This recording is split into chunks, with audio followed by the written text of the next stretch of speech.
No, a thief in the night comes quickly. A thief comes under cover of darkness, so the world has to get dark. Yep. Things have to get dark. A thief comes under cover of darkness, but you know what else? He comes for those things which are precious and those things which are valuable. Amen. And I want you to know, as part of God's church today, you are precious and you are valuable in His sight. Amen.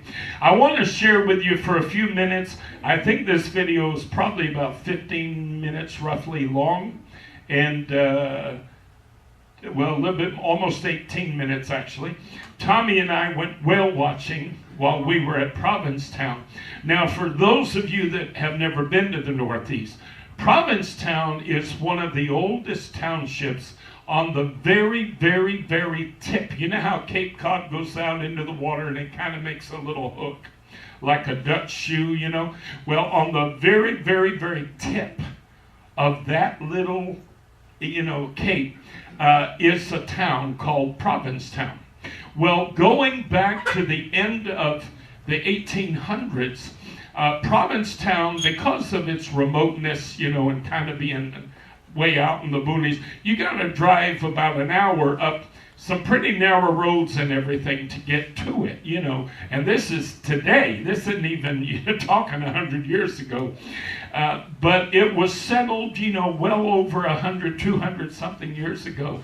And about 100 or so years ago, 125 years ago, a lot of your bohemian, your artistic people, began to go there, and they began to congregate there. And they kind of made it their own little world, And for all these years, it has been a wonderful, marvelous place. You can be who you are there. You can be free to be who you are. And you don't have to feel the least bit uncomfortable. It's always been, for well over a century, it's been a very artsy, a very eclectic place.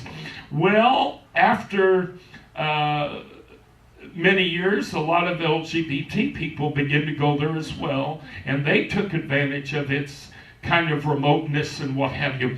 And so now for the last, 70, 60, 70 years, it's pretty much been an LGBT resort community.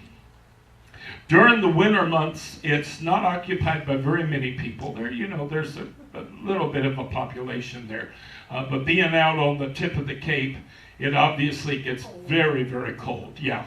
But during the summer, it's an incredible place. They've got beaches, they've got marinas, they have a fishing industry that works out of there.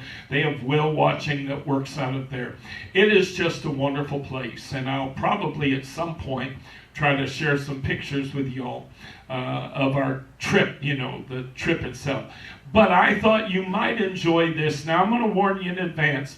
You don't get to see the whales dancing on top of the water and jumping and leaping. I was very disappointed that they weren't a lot more active than I've seen them. I went whale watching I didn't realize it had been so long ago till I literally stopped and thought about it. It was before I moved to New York City, so it was like 89 that I went whale watching many years ago. And it was at that time the whales were jumping out of the water. I mean, my goodness, it was just a feast for the eyes, But you do get to see whales, and you see them in their natural habitat, and it's kind of fun. Now, what I've done is I've made a video of it, and I cut out all the waiting time. Because there's a lot of waiting time. You're on that boat, and you're standing there looking, and you'll be standing there 20, 30 minutes before you see anything. Well, I'm not going to have y'all sitting here looking at dead water for 30 minutes, okay? So what I've done is I've kind of compiled all the moments where we actually saw whales. Believe it or not, the camera oftentimes makes it look like they were further away than they really were. For us, looking at them live, they actually appeared a good deal closer than the camera. I don't know what it is about my phone. It makes everything look, a million miles away. But anyway, I want to share this with you for a minute. Then after this, I have a video. Jack knows who this is. Mark Lowry is a Christian singer, and he, I can't say what I'm thinking, but anyway, Mark is a very well-known, worldwide, very well-known Christian singer. He sang for many, many years with Bill Gaither and his group. And he is also something of a comedian. And he's hysterical. This guy, I love the way he presents things, because he can present some extremely thoughtful, important messages, but he does it in a way that it's very funny. Well, I happened to catch one of his videos, and I said, oh boy, our church would love this. This is right up our alley. So after the whale watching, I'm going to share that video with you, and I think you'll be very inspired by it.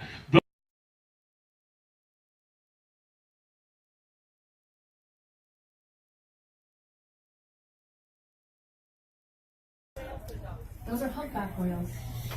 Right. Charging up, rising pretty actively. Into the water, there's a green glow. No, she's not. There you go. Someone just asked, how come we can't see their heads? You kind of can. The blowholes, where they exhale from, that's part of their head.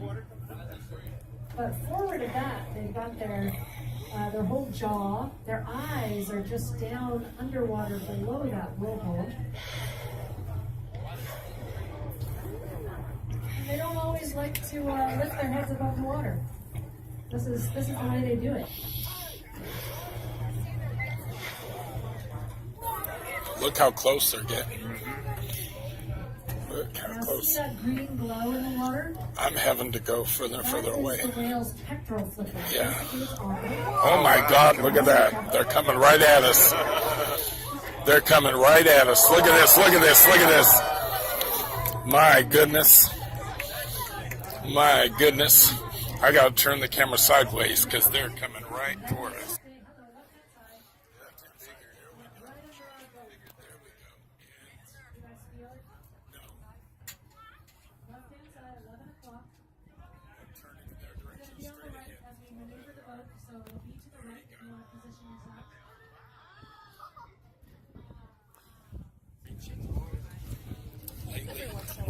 Oh, right-hand side, right there. 233. There you go. These are some big mamas. Yeah, they are. Yeah. Female humpbacks are a little bigger than males generally. Same thing with humans. Yeah, the breaching is just something that luck of the draw, you know? Yeah. It's all happens, so. I come out years ago. Yeah. Dolphins were banned when they were breaching. Oh, were they? Yes. Sometimes it happens that way. There's no way to predict it. Yeah. There they go.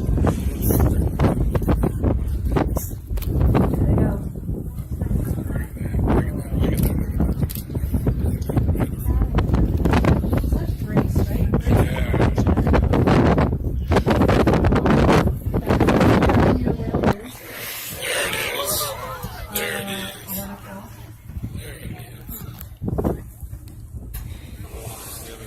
Yeah, there they are, right there, right?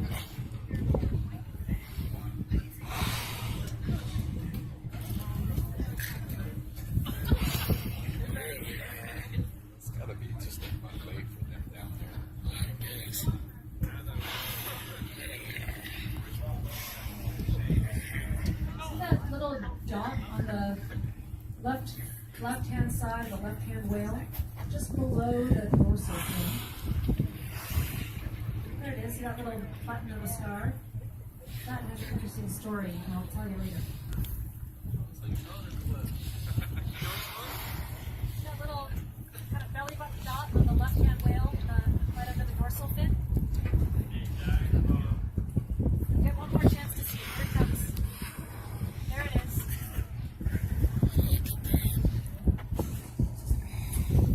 So again, look at the left-hand whale, and look just below the dorsal fin.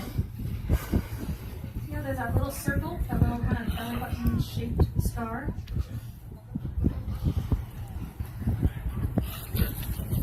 That was a beautiful fluky dive from these two whales, and now we're going to see what else is out there. I'll tell you about the scar on the head. Never worked. works for me. It might be song to advertise other whales to the area to say, hey, this is the spot where it's all happening.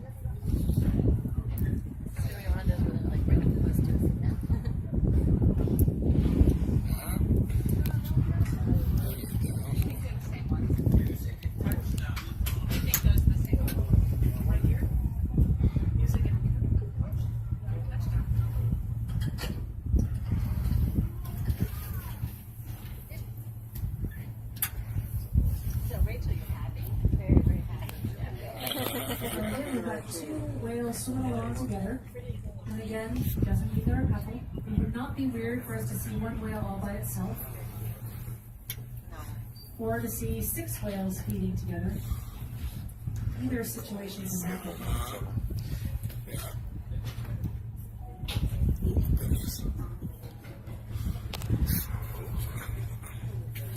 It's hard for me to keep the camera steady because the boat's rocking a little bit here. And I tried to zoom in a little bit.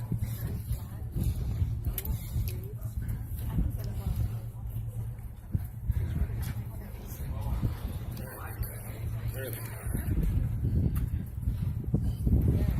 There they are.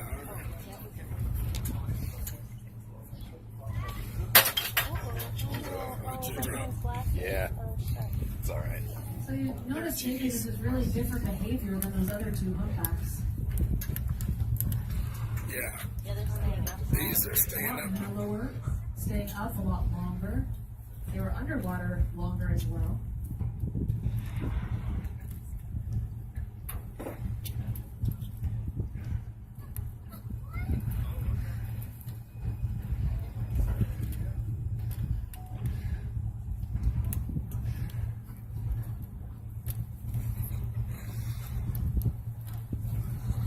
They're sure staying close to the surface.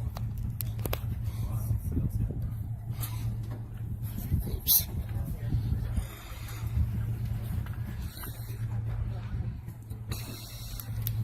Now this is almost the equivalent of a whale nap that you're watching here.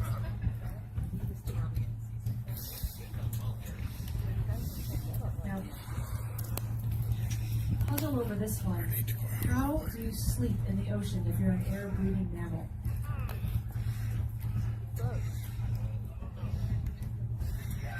I mean, it's tricky, right? Drowning is a real concern.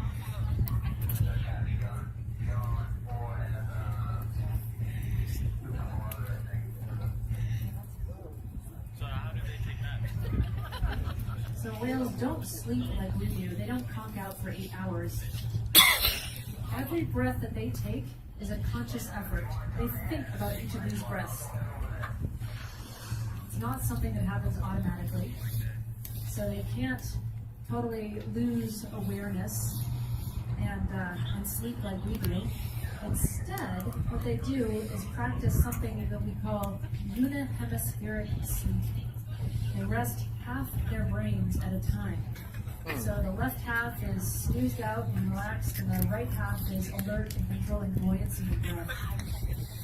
So these periods of rest, but not a full-on sleep like us.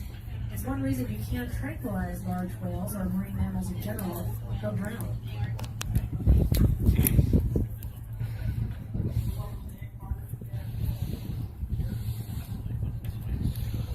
Could you swim up to that? Would it run away?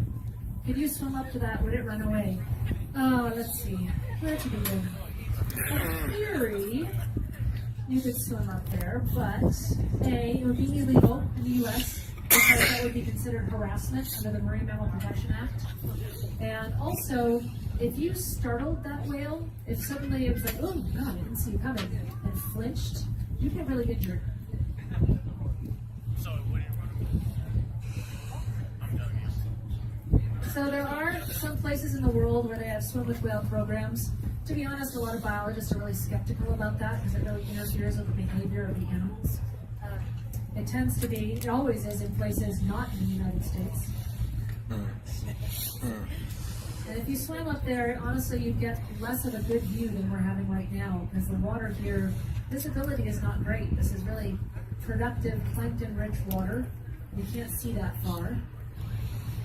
That said, I do know some photographers with National Geographic and who have dove with whales and swum with whales, and they've had some pretty amazing experiences where the whale has been aware of them, and they're pretty experienced and cautious people, which is always a good way to be around wild animals. And there's some amazing stories they can tell. But probably I won't tell on the microphone because I don't want you to be tempted to repeat what they do.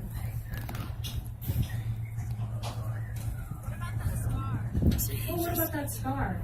Yeah, that scar is a scar from researchers who put a satellite tag on that whale. There's a research project ongoing right now to study the impact and efficacy of satellite tags on humpback whales.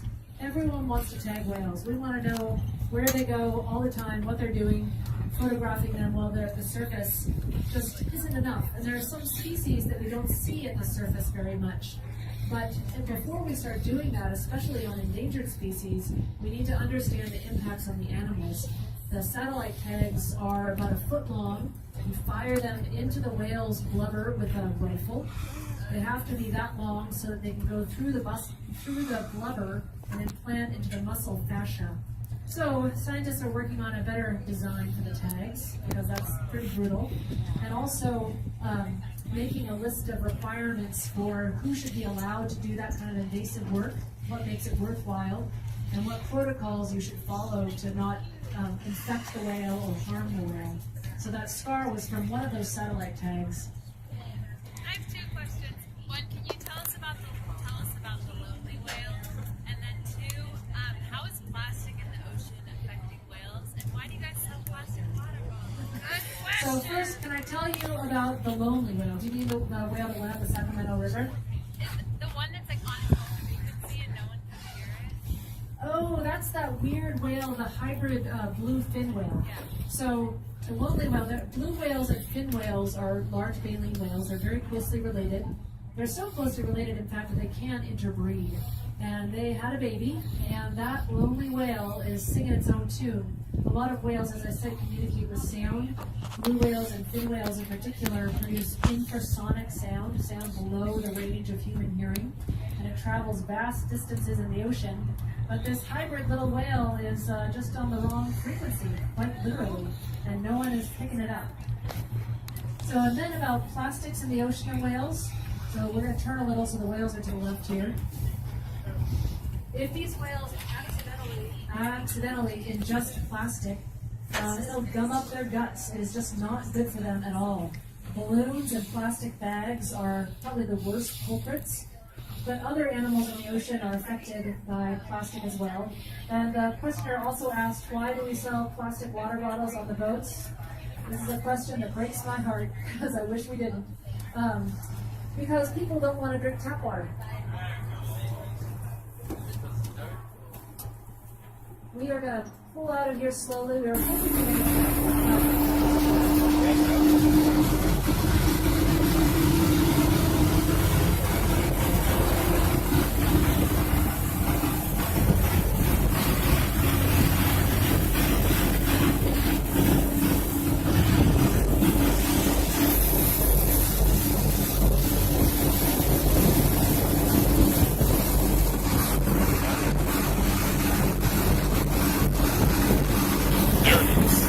Straight back to the left. It just sprayed.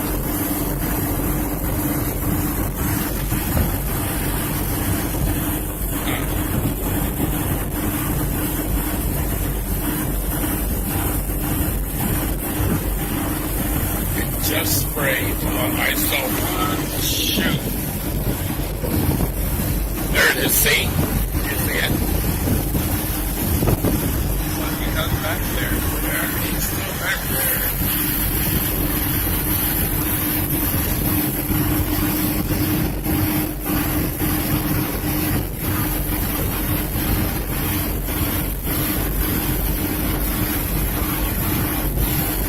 Yeah, so I saw it spray twice. There it is again.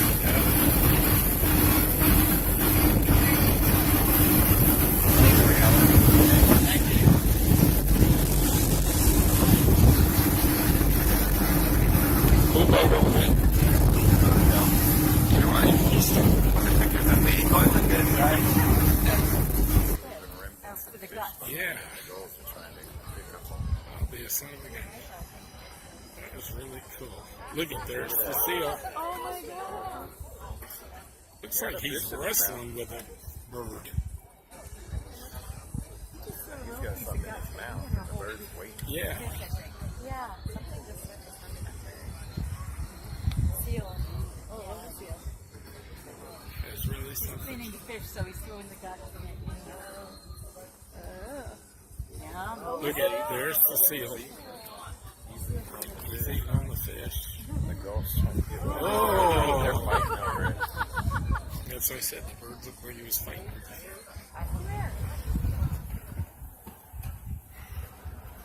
That bird is determined he's getting some Yeah. bad. There's that seal keeps popping his head up.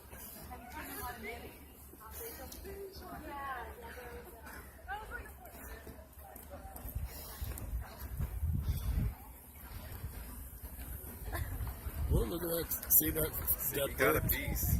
He got him a piece. Oh, there's the seal again. The seal's got some and the bird's got some. Yeah. Are they eating? Yeah. Yeah, you see the seal? The seal with the fish?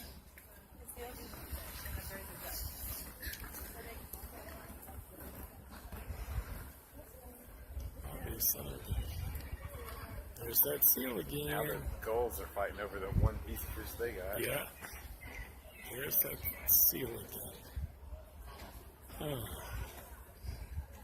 Oh, cool. There he is again. Look, There's there's the the whole seal. pier is lined up with everybody looking at it. There's two.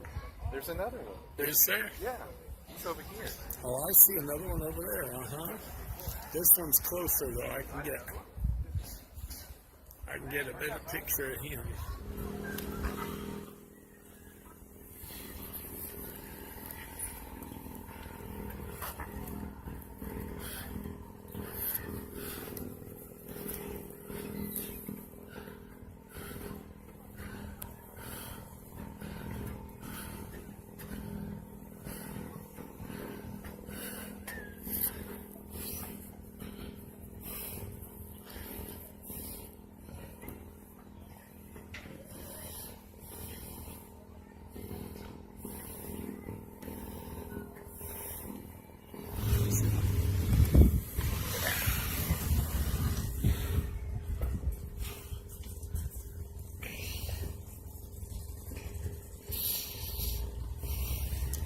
It's interesting to be able to catch that harbor seal, huh?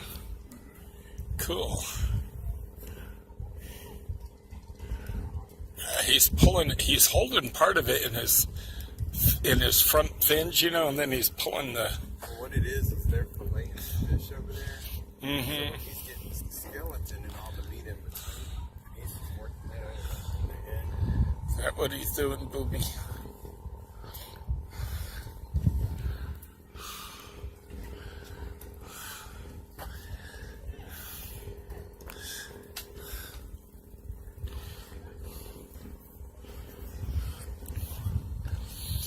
That's a big old piece of fish.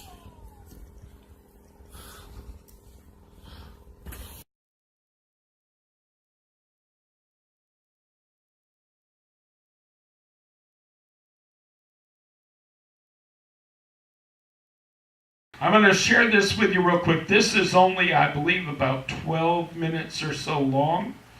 But I think you'll be inspired by this and you'll enjoy this. This is Mark Lowry.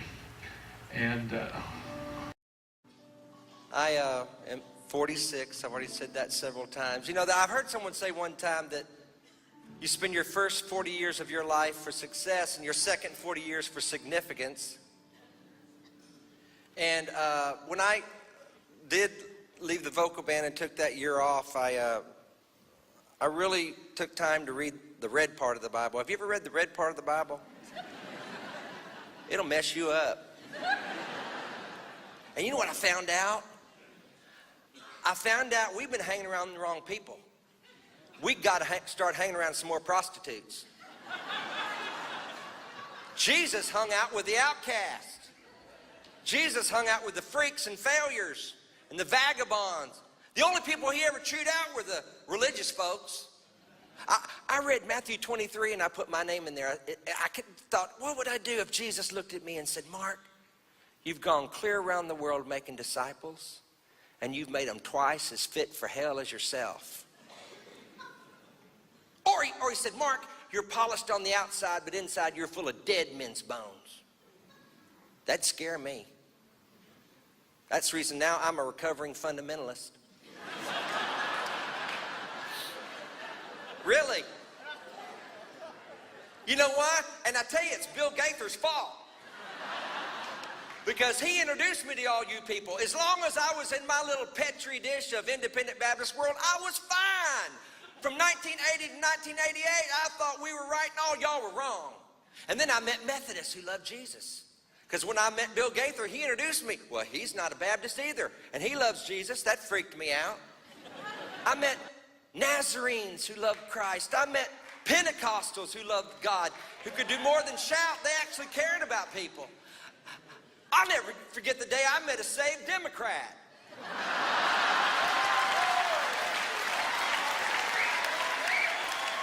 I did. I can still tell you what I was wearing. And you know what Jesus said? He said, I told you I got sheep you don't know about. We used to preach against y'all. I thought we were the bride of Christ and y'all were the attendants. And I figured out later that's why he's tarrying. You know, you've heard people say, if the Lord tarries. I've always thought that was kind of strange. What's he sitting there going, oh, can I go now? Can I go now? Okay. Oh, I better tarry. Okay. Can I go now? Can I go? Oh, better tarry. Oh, can I go now? Can I go now? I tell you why he's tarrying, because I am the bride of Christ and he's pictured me in my gown. That'll make you put off the wedding.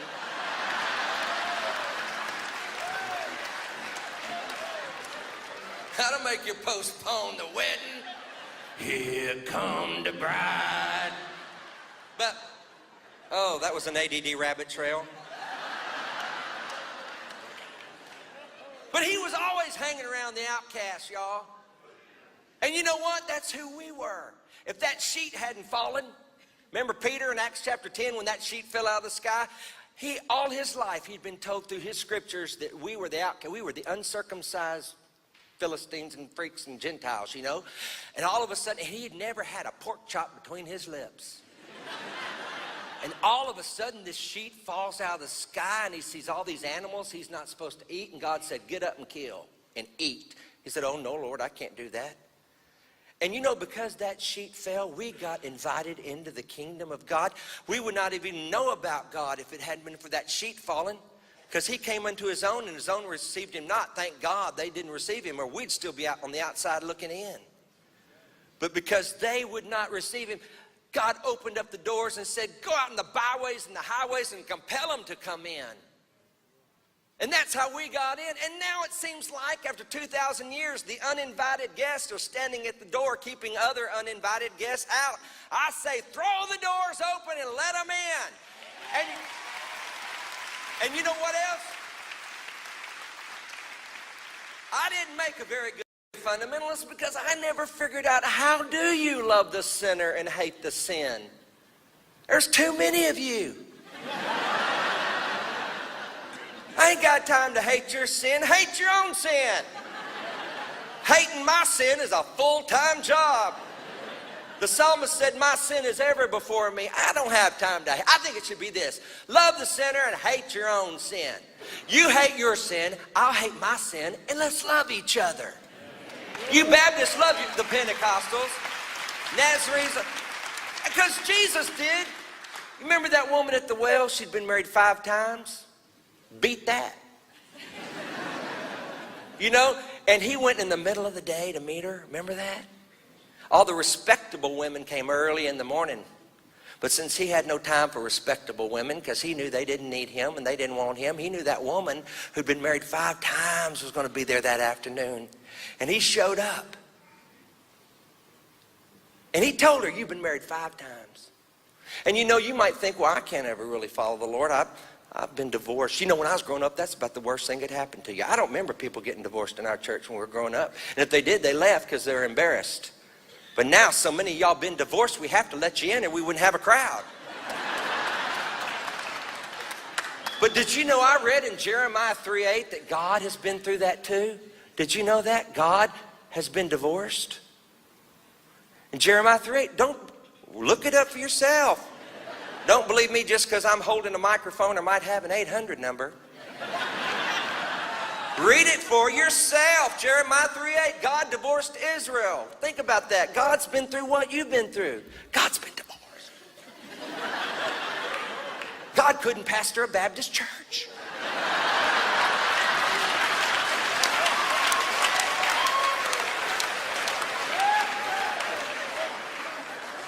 He knows what we're going through. And you say, oh, but my kids didn't turn out. Neither did his. Greatest parent who ever breathed the breath, his kids rebelled. But don't you understand? It is your very brokenness that attracts him to you. That's what the cross was. It's like a supersonic vacuum cleaner sucking up the failures of humanity and exchanging all of our brokenness for his righteousness. Man, you can't beat that deal. If some other God had a better deal, I'd follow him. But we got a God who laid down his very life for us, knowing we were broken, knowing that we're sinners, knowing that we'll go through broken homes and broken lives and broken dreams. If we could have been good enough, there'd been no need for Jesus to come and die for us. Oh, let me tell you who you're looking at. You're looking at a beggar trying to tell other beggars where the food is. God spreads grace like a 4-year-old spreads peanut butter. He gets it all over everything. And he wants you. I don't care where you've been. I don't care what sins that easily beset you and weigh you down. Do you understand that that is the very thing that has attracted God to you? That's the very thing that he knows about. The things that you try to hide. The things that break your heart. That's why he loves you. He knows you can't make it on your own. That's what grace is all about. You know, it really is. Disney had it right. It is a small world after all. And we're all in the same boat. A man who says he has no sin is a liar and the truth is not in him. If you don't need God, and I admire people, listen, I admire people who can pick themselves up by the bootstraps and just do right. But you know what? I can't. I need the grace of God. I am helpless without it. I can't even walk without him holding my hand. I'm so thankful my mom and dad raised me in the church they raised me in. They poured the word of God into us. Scriptures like our present suffering is not worth comparing to the glory that will be revealed in us. That if we confess with our mouths the Lord Jesus and believe in our hearts that God has raised him from the dead, we will be saved. For with the heart man believes and that results in righteousness. And with the mouth confession is made unto salvation. And there is no difference between the Jew or the Greek. The same Lord over all is free unto all that will call upon him. Isn't that good news? It is good news. And his grace is truly amazing. Mama, you told me how good it was, but even you couldn't explain it as great as it was, can you? I can't either. I prayed before I came out here. I said, Lord, please help me make it make sense. Because it's for everybody. It's for you. It's for me. His grace is truly amazing. And right where you're seated, you can say, come into my heart, Lord Jesus. I believe in that, Jesus. If you really do love the outcast, if you really do love the brokenhearted, if Mark is telling me the truth, I want you. I want you to touch me with your grace. And one day, when I stand before you, I'll be just like you. Oh, thank you, Jesus. Thank you for your amazing grace. You know, he's telling our message. And the funny thing is, everybody in that room knows he's telling the truth. But when we get up and say it, oh no, you're lying. You're telling a fib. Now, isn't it funny? He's telling it.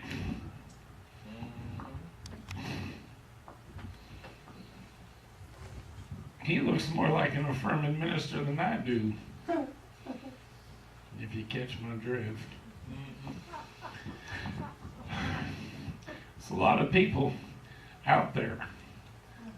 There are a lot of people out there. I know an awful lot, and it really disturbs me. It troubles me.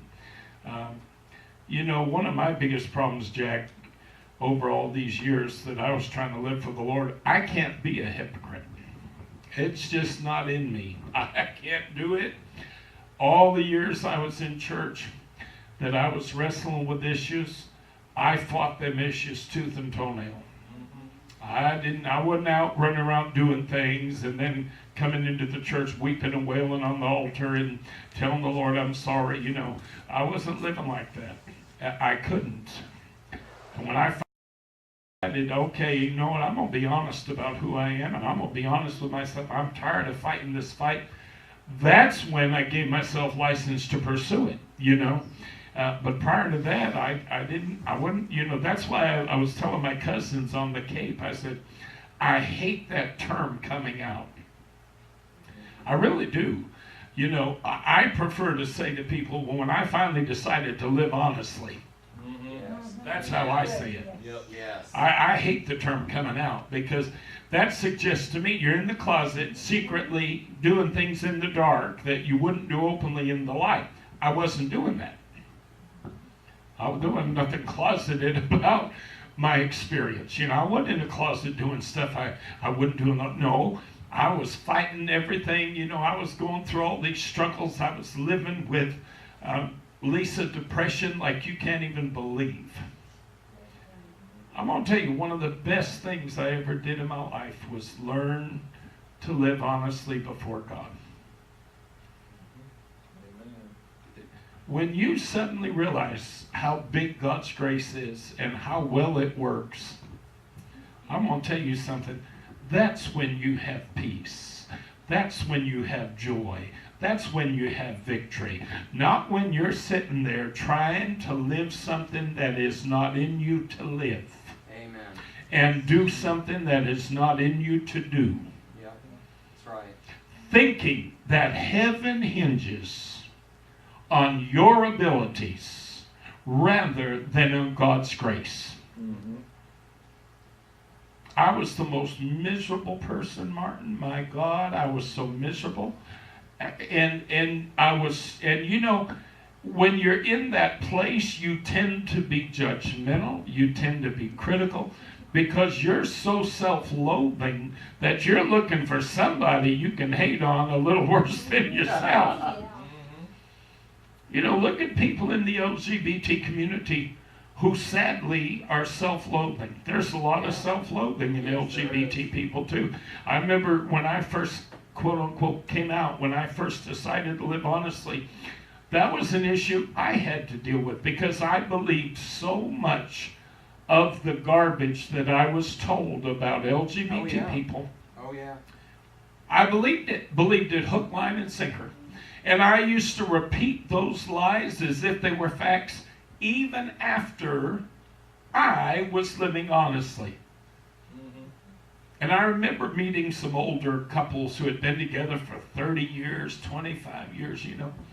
And they would hear me say certain things, and boy, they'd shake their head and they'd be like, oh, I hate when I hear younger people saying junk like that, you know. So once you've been in this long enough and you get to know enough people, you're going to realize, son, that a lot of that is garbage. Well, guess what? They were right. They were right. All of a sudden, Brother Jack, I got to meet couples who'd been together 50 years, got to meet couples who'd been together 40. And these are people, mind you, who've been together all these years. And honey, they have had to endure oppositions. They have had to climb over obstacles that most straight couples have never had to deal with a day in their life. That's right. That is right. They've had to keep their relationships secret from loved ones, from family members. You know, I mean, the garbage that they had to go through just to be together. Oh, and people will tell you, yeah, the only reason they were together, Lisa, is for sex. How stupid. How stupid. How stupid. How stupid. No, the reality is, Mark said it. God spreads grace like a 4-year-old spreads peanut butter. He gets it all over everything, doesn't he? Amen. And I'm going to tell you, my relationship with my God has never been as wonderful as it's been since I learned to live honestly. It's never been better. And I have seen God open blessing up in my life. I've seen all because I came to terms with grace. When you finally get this right, that's when God can do right by you. But as long as you've got it all twisted and perverted and messed up in your head, you've tied God's hands. God can't. So many Christian people, especially that are LGBT and what have you. I have family members that are not LGBT, and their concept of God and His grace is so foul. And their lives are a disaster. And you know people like that yourselves, I'm sure. You know Christian people who have an image of God that is so based on judgment and cruelty and criticism, and and their lives are a train wreck.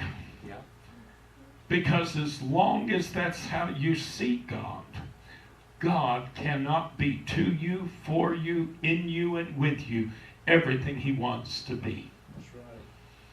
But boy, if you'll ever get this, you wonder why this church is out here, you wonder why this ministry's out here.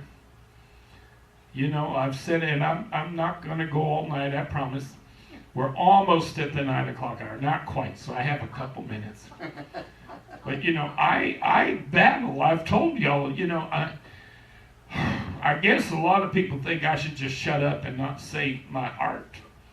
But I can't, that's not me either. That's just not how I work. I battle so often that I don't think there's hardly a day that goes by that I don't have some form of a spiritual battle related to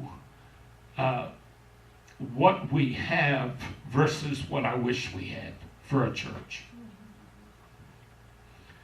I watch videos on YouTube.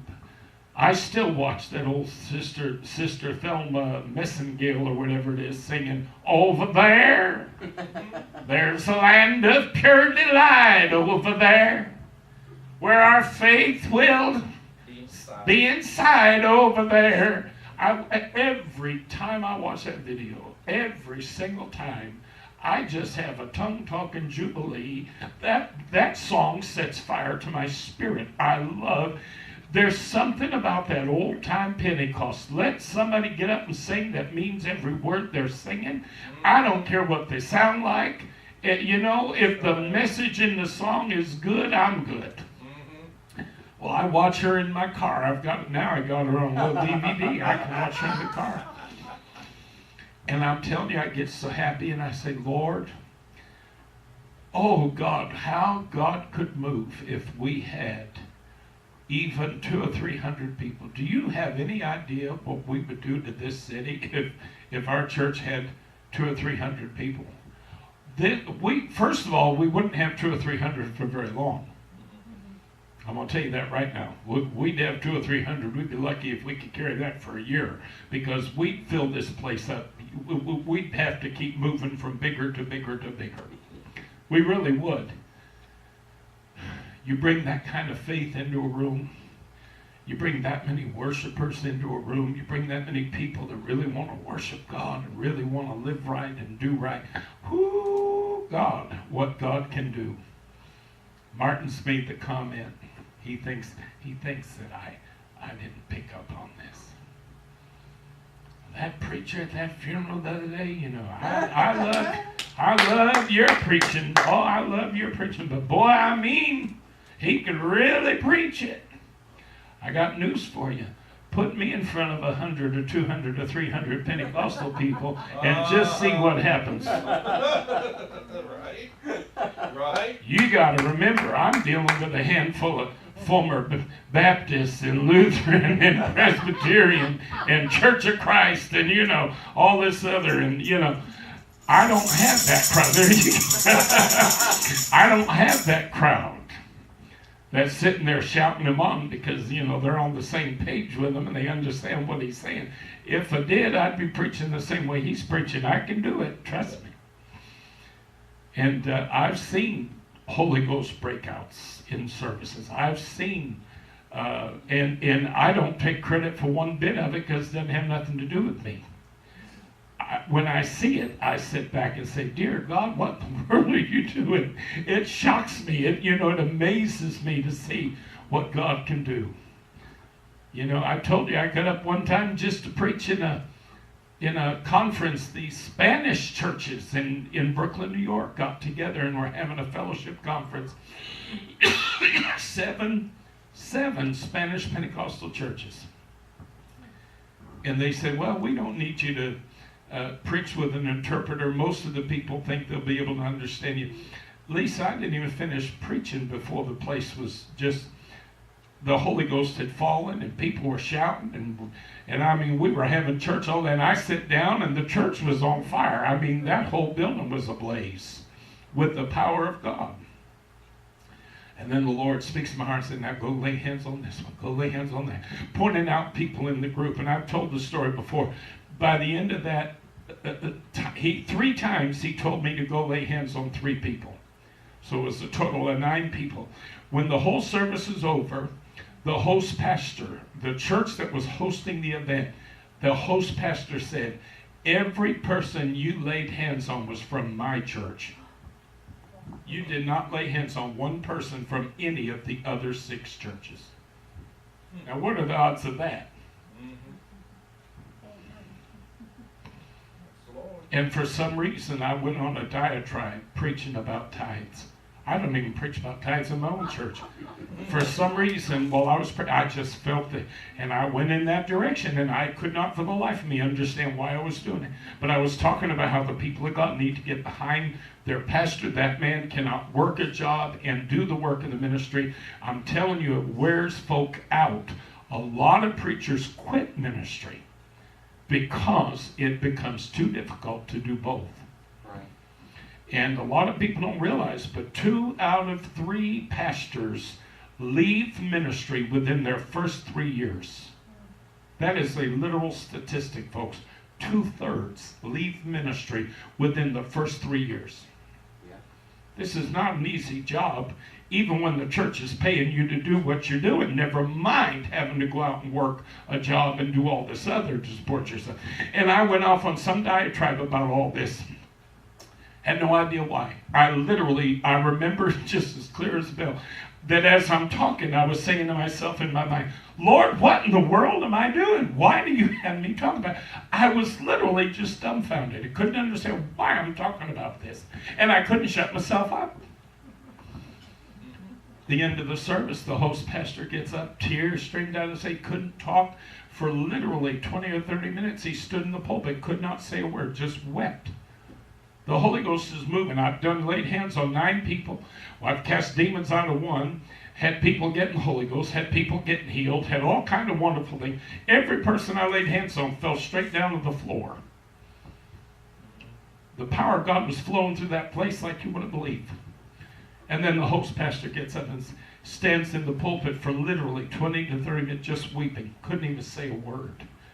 And I'm sitting there and I'm thinking, "Lord, what did I do? Why is he standing there crying?" And when he finally starts to talk, he's talking in Spanish because, it was a Spanish group.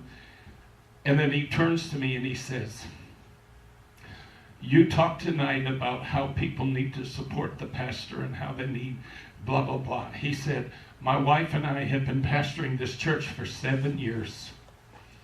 In 7 years, we have worked jobs, both my wife and I," he said, "to pay the church's bills because nobody in the church will support it." And he said, "We have to keep the church going. We have to keep the church open. If we don't pay the rent, if we don't pay the electric, if we don't pay the phone, this church would not exist." He said, "What you don't know," he said, "God sent us a prophet tonight." Well, that's funny because that's kind of what the Lord told me my ministry is going to be. He said, what you don't know is that tomorrow, Sunday, this was on a Saturday, he said, tomorrow we were going to announce our resignation and we were going to move back to Puerto Rico because we're tired and we can't do it anymore. He said, but God sent a prophet. And I'm getting covered in chills. He said, God sent a prophet. And that prophet talked about the very issue that was killing my wife and I and destroying our church. And he said, a few minutes ago, you saw me ask a question in Spanish and you saw hands all over the congregation go up. I said, yes. He said, I asked if people understood tonight that a prophet of God had come into the midst of us.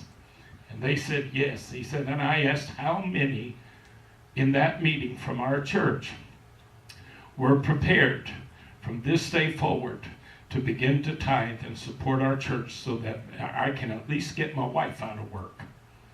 And he said, and you saw all those hands go up. He said, that was people making a commitment. You see, God knew what he was doing. I didn't know, Lisa, why I was going off in that vein. I had no clue. God knew exactly what he was doing. And after that meeting, the pastor said to me, the host pastor said, I have never, ever seen God move in a meeting like I just saw God move. He said, I've never seen it in my life. He said, that was the most awe-inspiring thing I've ever laid eyes on in my life. I've never in my life seen God move like that. So Martin, I can preach like that black preacher when I'm given the opportunity. The only problem is I have to deal with what I got.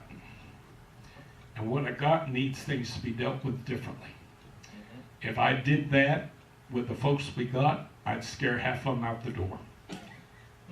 You know, seriously, you know, and God knows that. God knows. Listen, I'm going to tell you, that's one of the things about ministry that's tough. You know, when you're a bucking bronco and you're dying to come out of the gate just stomping and snorting and spitting and sputtering, you know, and the Holy Ghost is telling you, slow your roll, calm down a little, be more conversational, don't get quite as excited. You're saying, Lord, what? So you think Johnny and Bill are going to sit through? Hey guys, if you're watching, you think they're going to be able to handle you just getting up there and stomping and snorting and dancing and shouting all over the front of the building every Sunday? No, they'll get a little tired of that after a while. Now, later they might be all right with it. Later you might be all right with it. But see, God knows what the audience you have needs. And believe me, you have no idea. You have no idea how many times I say, Lord, oh, what's in me versus what I'm able to let out, you know. And he says, you need to let out what you're letting out. Because, you know, you need to reach the people that you got. And in order to reach the people that you got to be where you're at right now. Now, and I literally, the Holy Ghost spoke this to me just this week, Jack. Just this week. And he showed me things will change. Things will get better. People grow. Their spirit grows. He said, don't you worry. Hang in there a while. It'll get to the point where you can let the animal out of the cage. Don't you worry. You'll get there. You'll get there. You'll get there, and folks will be able to understand it, and folks will be able to digest it, and folks will be able to deal with it. But just, you know, and following that leadership of the Holy Ghost, I'm telling you, you don't know how hard that can be sometimes. As a Christian, as a Spirit-filled believer, I'm going to tell you, I really need, and I've told Tommy this so many times, he could tell you, I need a church, folks, where we shout and run the aisles. I need that. So if you come into church a little early on Sunday and I'm up here shouting across the front of the building, well, you just deal with it, because I got to have it. I got to have it. If I got to get it before you get here, that's all right, but I got to have it. And I'm going to tell you, believe me, when I'm in my prayer closet, when I'm in my car, I'm having it.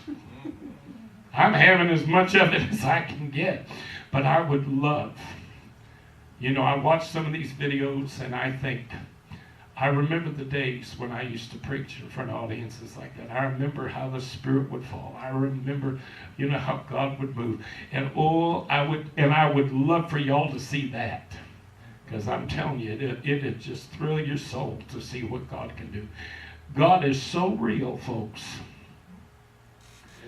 Our God is so real. He makes himself real. And he's been doing it since the beginning of time.